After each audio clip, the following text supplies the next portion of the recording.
আসসালামু আলাইকুম বন্ধুরা, কেমন আছেন আপনারা সবাই? আমি ভালো আছি, আল্লাহর অশেষ রহমতে। আশা করছি আপনারাও সবাই ভালো আছেন। আপনাদের সবার সুস্বাস্থ্য কামনা করে আজকের ছোট্ট ব্লগটা শুরু করছি। তো আজকে হচ্ছে 27শে রোজার দিন। তো সকালবেলা উঠেই না আমি ঘর দোর ঝাড়াঝুড়ি সমস্ত কাজে লেগে পড়েছি।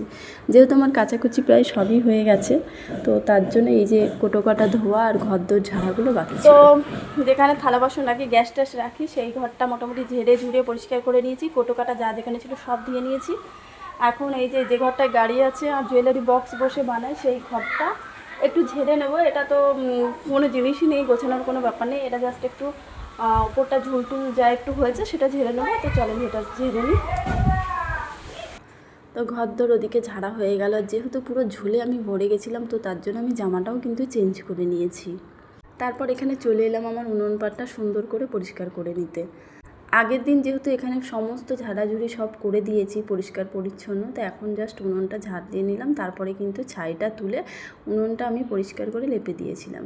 তো এখন চলে গেলাম আর একটা ঘর যেখানে আমি বাসন কোসন গ্যাস রাখি, তো সেই জায়গাটাও ভালো করে পরিষ্কার করে নিলাম। আর কোটো কাটা যেসব ধুয়ে এনেছিলাম সেগুলো গামলায় করে তুলে এক জায়গায় রেখে দিলাম, পরে সাজিয়ে দেবো। আর যেহেতু কালকে প্রচুর ঝড় হয়েছে, হাওয়া হয়েছে, তো তার জন্য এখানে প্রচুর পাতা পড়েছে। এদিকের উঠোনটা তো আপনারা দেখেছিলেন, ওই যে পরিষ্কার করে নিয়েছিলাম, সব পাতা টাতা জ্বালিয়ে দিয়েছিলাম। তো এখনও পাতা পড়ছে, সেই পাতাগুলো সব এক জায়গায় করে এখন আবার এগুলো ধরিয়ে দেবো। তো এই যে পাতাগুলো সমস্ত লিগে জ্বালিয়ে দেবো। আর উঠোনটা দেখেন এত সুন্দর লাগছে। তো আমাদের আশেপাশটা যদি সবসময় পরিষ্কার পরিচ্ছন্ন থাকে না, মনটাও বেশ ভালো লাগে। আমার তো খুবই ভালো লাগে। তো যখনই আমি বাড়ি থাকি, যখনই ফাঁকা থাকে, আমি চেষ্টা করি এগুলো টুকিটাকি এগুলো করার জন্য। আর এখানে দেখতে পাচ্ছেন, এখানে থালা বাসন, পানির বোতল, জামা কাপড় সমস্ত কিছু আছে। জামা কাপড় কিছু কাচবো, তারপরে পানিগুলো ভরে নেব, থালা বাসনগুলো মাজতে হবে।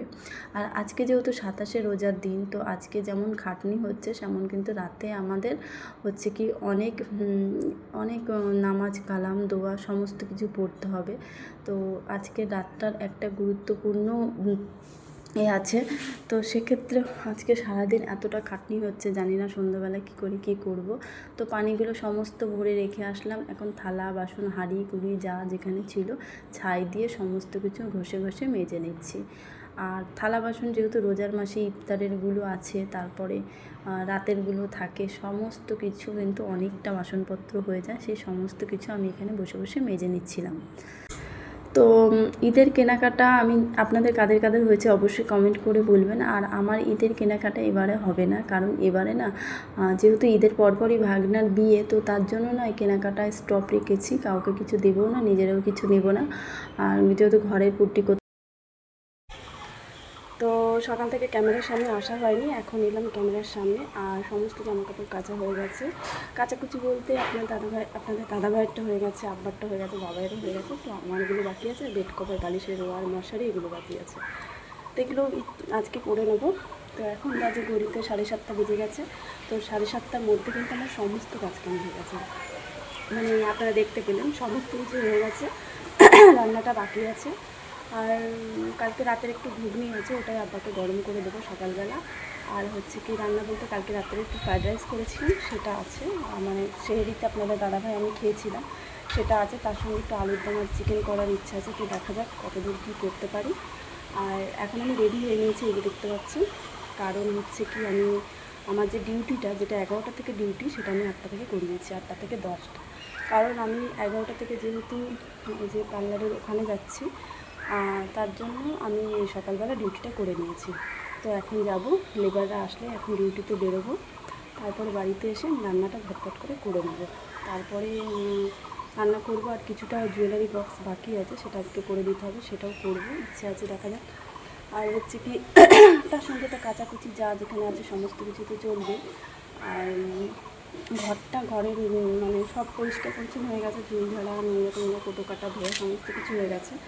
শুধু ঘরটা বাকি আছে। ঘরে যেমন আলমারি বিছানো, জামা কাপড় বিছানো, এগুলো বাকি আছে। এগুলো না আজকে রাত্রেবেলা বসে বসে করে নিই। যে সারাদিন ধরতে গেলে কাছাকাছিটাই বেশিরভাগ চলবে, আমি জানি। তো চলেন, রেডি হয়ে গেছে, ঘড়িতে পুরো 8টা বেজে গেছে। যেহেতু 8টা থেকে আমার ডিউটি, লেবাররা এখনও আসেনি।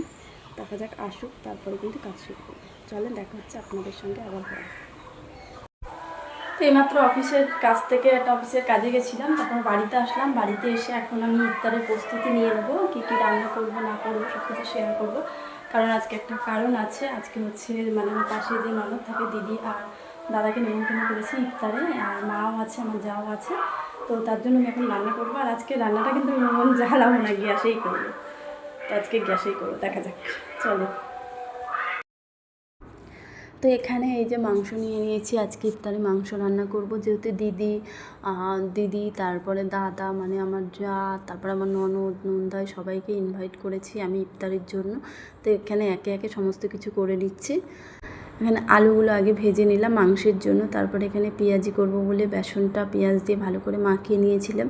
আর এদিকে পকোড়ার জন্য, চিকেন পকোড়ার জন্য পকোড়াটাও মাখিয়ে নিয়েছিলাম, আর সিমাই বসিয়ে দিয়েছিলাম। আর এদিকে চিংড়ি মাছের চপটাও করে নিচ্ছিলাম, মানে একা হাতে সমস্ত কিছু করে নিচ্ছিলাম গুছিয়ে। আর আমার ইফতারের আগে অনেক আগেই কিন্তু সমস্ত কিছু রেডি হয়ে গেছিলো। তা এখন খাটের ওপরে সমস্ত কিছু নিয়ে এখানে সাজিয়ে দিয়েছি। লুচি করেছিলাম, মাংস করেছিলাম, ফল ছিল, ঘুগনি করেছিলাম, চিংড়ি মাছের পকোড়া ছিল, চিকেন পকোড়া ছিল, পেঁয়াজি ছিল। তো সবাই মিলে ইফতার করলাম, বেশ ভালোই লাগলো। আজকের দিনটা বেশ ভালোই কাটলো। তারপরে সন্ধ্যাবেলা চলে গেছিলাম ভাবির সঙ্গে একটু হাবড়ায়, ভাবির মেকআপের কিছু প্রোডাক্টের দরকার ছিল, তো সেই প্রোডাক্টগুলো আনার জন্য। তো আজকের ভিডিওটা আপনাদের কেমন লাগলো অবশ্যই কমেন্ট করে জানাবেন। দেখা হচ্ছে আপনাদের সঙ্গে নেক্সট ব্লগে।